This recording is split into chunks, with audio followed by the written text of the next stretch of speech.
Hello viewers, আজকে আপনাদের যে টিউটোরিয়ালটা এই পর্বে দেখাবো তা হচ্ছে ফটোশপ 7.0 দিয়ে আমরা কিভাবে যে কোনো ফটোর ফেস ক্লিন করব। প্রথমে আমরা ফটোশপ 7.0 প্রোগ্রামটা ওপেন করব। প্রোগ্রামটা ওপেন হয়ে গেছে।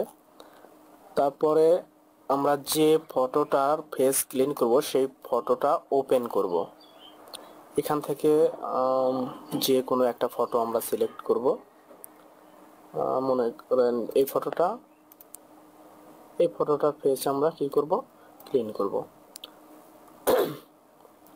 এখন এইখানে যে লেয়ার রয়েছে ব্যাকগ্রাউন্ড, এই লেয়ারটা এখানে টেনে আমরা এখানে কপি করব।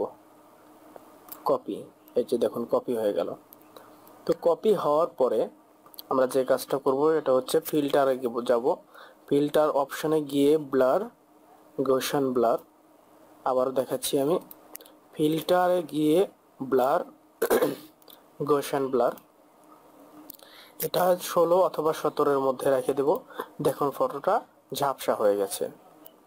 তো এরপরে যে কাজটা করব তা হচ্ছে এখানে অ্যাড লেয়ার মাস্ক, দেখুন এখানে আবার দেখাচ্ছি আমি, অ্যাড লেয়ার মাস্ক এই অপশনটাতে আমরা ক্লিক করব। এখানে একটা সাদা এসেছে, উপরে আমরা ব্ল্যাক, উপরে হোয়াইট রাখবো, নিচে ব্ল্যাক রাখার পরে আমরা যে বাটনটা প্রেস করব তা হচ্ছে control plus back space. Control plus back space আমরা প্রেস করব।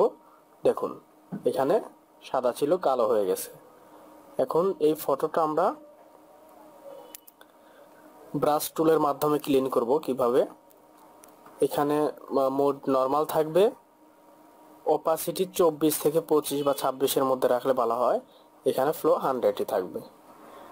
তারপরে আমরা দেখুন ছবিটা আমরা কিভাবে ক্লিয়ার করব। ব্রাশটা বড় করে নিব। দেখুন দেখুন স্পটগুলো ক্লিয়ার হয়ে যাচ্ছে।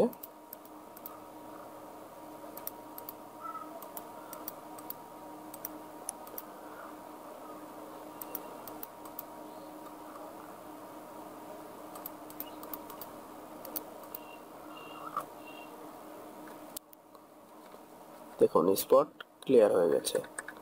এভাবে আমরা ফটোশপ 7.0 দিয়ে ক্লিয়ার করার পরে আমরা সেভ করতে পারি।